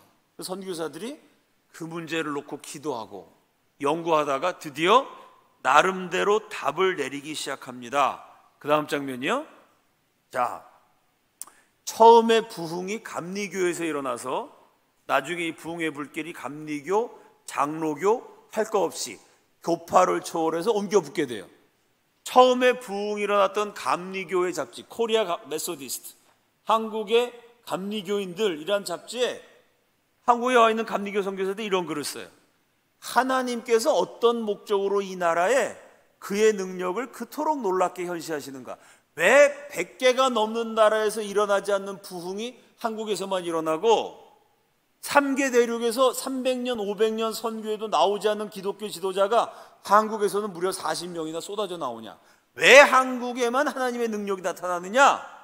첫째, 하나님이 한국만 사랑하셔서 한국만 구원하시려고, 이게 1번이에요. 하나님이 단지 한국만을 구원하시려고 하시는가?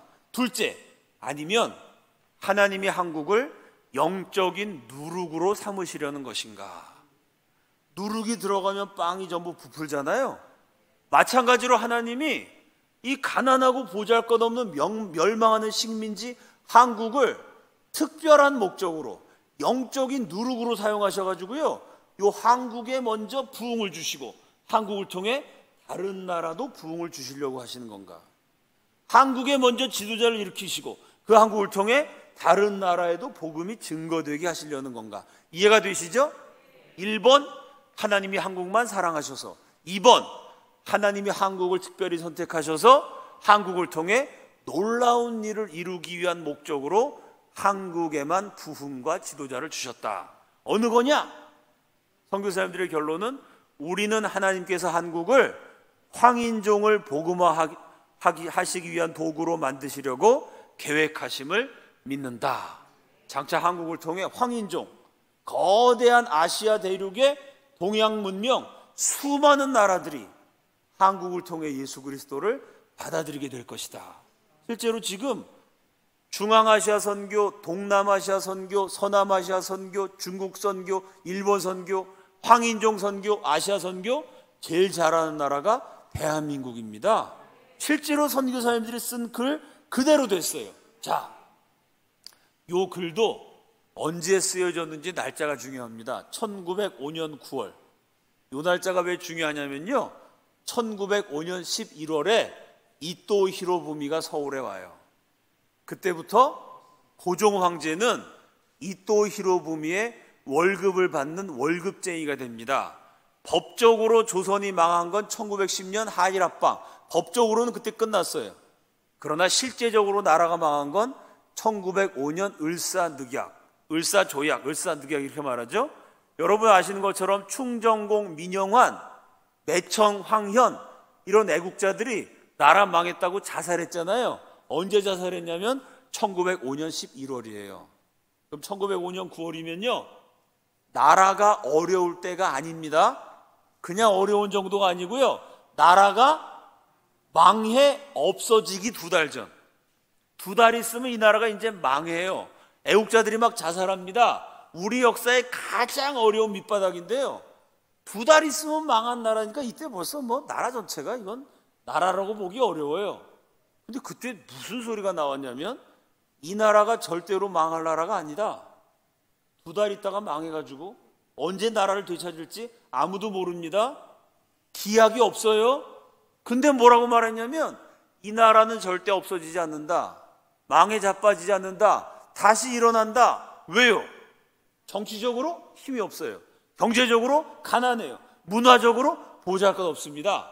정치적, 경제적, 문화적으로 아무것도 없지만 왜 안 망하냐면요, 하나님이 쓰실 것이기 때문에. 하나님이 장차 이 나라를 황인종을 복음하기 위한 도구로 만드시는데 하나님이 선택하셔서 사용하실 나라가 어떻게 망해서 없어지겠습니까? 정치적, 경제적, 문화적 모든 면에서 바닥이었는데요, 하나님이 황인종을 복음화하기 위한 도구로 이 나라를 선택하셨다. 한국에 와 있는 선교사들은 오히려 하나님이 이 나라를 통해서 엄청난 역사를 이룰 것이라는 예언을 합니다. 이런 글을 썼어요.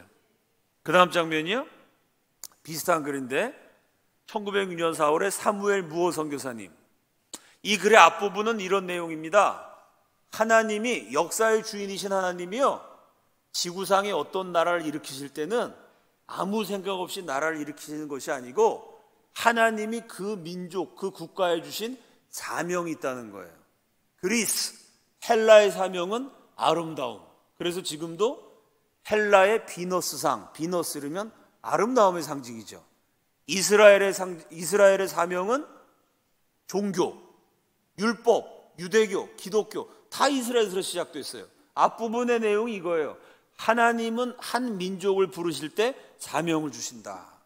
그리스의 사명은 아름다움, 이스라엘의 사명이 종교면 한국의 사명은 뭐냐? 가난하고 멸시받고 압박받는 한국이 장차 해야 할 역할은, 아니 정치적으로나 경제적으로나 문화적으로나 이 나라가 볼 게 없어요. 가난하고 멸시받고 압박받아요.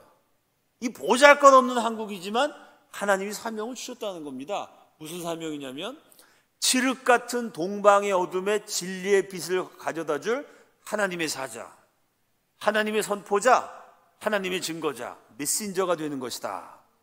이런 글을 썼어요. 한국은 동방을 밝히는 유일한 등불, 곧 기독교 등불이 되어야 한다. 여러분, 코리아, 너는 동방의 등불이라. 이런 얘기 학교 다니면서 들어보셨죠? 그런 시를 쓴 사람이 있었죠? 노벨상 받은 사람. 누구죠? 타고르. 인도의 시성 라빈드라나드 타고르가요, 1929년 3월 28일 날 일본을 방문합니다. 그때 한국 신문 기자가 일본까지 가갖고요, 노벨상 받은 타고르에게 선생님의 시를 좋아하는 독자가 우리 조선에도 많으니까 조선도 방문해 주십시오, 부탁을 해요. 타고르가 여행하다가 지쳐갖고 멀미가 심해서 내가 지금 컨디션이 너무 안 좋아서 못 갑니다, 미안합니다. 자기가 못 가니까 미안해갖고요, 즉석에서 한 3분 만에, 5분이라는 사람도 있고 3분이라는 사람도 있고 두 가지 학설이 있어요. 하여간 3분에서 5분 사이에 짤막하게 6줄짜리 시를 즉석에서 써줘요. 그러니까 본인이 못 가니까 미안해서 짧게 시를 써줬는데 그 시 한 대목이 코리아, 너는 동방의 등불이라. 그래서 옛날에는 교과서에 실렸습니다. 그게 1929년인데요 확인해 봤더니 한국이 등불이라고 타고르보다 23년 먼저 사무엘 무어 선교사님이 말씀하셨어요. 그냥 등불이 아니라 동방을 밝히는 첫째 유일한 등불이요, 둘째 기독교 등불이다. 이 나라가 1906년 4월이면 언제죠? 을사조약 맺고 5개월이 지났어요. 나라가 실제적으로 망하고 5개월이 지나서 다시 나라가 일어선다는 아무런 희망도 없는 우리 역사의 가장 어두운 시절이었는데요, 지금은 암흑이 아니라 등불이다. 한국은 어둠이 아니라 빛이다. 왜? 하나님이 쓰실 것이기 때문에. 정치적, 경제적, 문화적 모든 면에서 어둠이지만 기독교 등불이 될 것이다. 하나님이 장차 이 한국을 통해서 전 세계에 복음의 불을 밝히는 제사장 국가의 사명을 맡기시고 한국은 마침내 그 사명을 감당할 것이다. 을사조약으로 실제로 나라가 망했는데 그 5개월 지난 다음에 이런 예언이 한국에서 나왔습니다. 제가 시간 관계상 2편만 소개했는데요, 이 당시에 한국에서 막 부흥이 일어나니까요, 영국에서, 미국에서, 호주에서, 캐나다에서 우리 한국을 위해서 선교사를 보내주었던 고마운 나라에서요, 기도하시는 분들이 왜 한국에서만 부흥이 일어나냐, 왜 한국에서만 기독교 지도자가 일어나냐, 장차 20세기, 21세기 세계 선교는 코리아가 이끌고 나갈 것이다. 그 영국의 대영 제국의 아주 유명한 귀족부터 시작해갖고요, 미국의 신학자, 호주의 목회자, 전 세계에서 장차 하나님이 한국을 통해 세계 선교를 이루실 것이다. 저 나라가 저대로 망해서 자빠져서 없어질 나라가 아니다. 하나님이 놀랍게 쓰신다. 수십 편의 글이 나옵니다. 그 가운데 제가 2편을 여러분의 대표적인 것을 소개해드렸습니다. 자, 오늘 첫날 함께 나눈 말씀의 주제는 원산 대부흥과 대한민국의 기원입니다. 대한민국의 기원이 어디에 있었느냐? 예수 믿는 백성들, 예수 믿는 지도자에 있었습니다. 그 기독교 대한민국의 비전이 언제 선포되었느냐? 나라가 어려운 정도가 아니고 아예 나라가 망했던 가장 비참한 시대, 정치적으로 힘이 없고 경제적으로 가난하고 문화적으로 보잘것없지만 이 나라가 망하지 않는 이유는 하나, 하나님이 이 나라를 사랑하시기 때문에, 하나님이 대한민국을 통해 전 세계 예수 그리스도를 증거할 사명을 맡기셨기 때문에 사명을 가진 민족, 사명을 가진 국가, 사명을 가진 개인은 그 사명을 완수하기까지 결코 쓰러지지 않습니다. 이 대한민국의 기원이 동시에 대한민국의 사명이고 대한민국의 운명인 줄로 믿습니다. 지금 우리나라가 힘들죠? 우리나라가 어렵죠? 많은 사람들이 절망하고 힘이 없고 낙심합니다. 그러나 대한민국의 기원 속에요, 대한민국의 운명이 있고요, 대한민국의 사명이 있습니다. 이 나라는 전 세계 예수 그리스도를 증거해야 되고요, 예수 잘 믿어야 되고요, 전 세계를 하나님께로 이끄는 대부흥의 견인차의 사명을 감당해야 되기 때문에 그 사명을 감당하기까지는 절대로 망하지 않을 줄로 믿습니다. 우리가 이 사명을 가지고, 이 희망을 가지고 힘들고 어렵지만 개인이든 가정이든 국가든 교회든 할 것 없이 하나님 주신 사명 끝까지 붙들고 기도하면서 투쟁하면서 대한민국이 정상화되도록 끝까지 싸우는 애국하는 그리스도인들 다 되시기를 우리 주님의 이름으로 축원합니다. 다 함께 기도하겠습니다.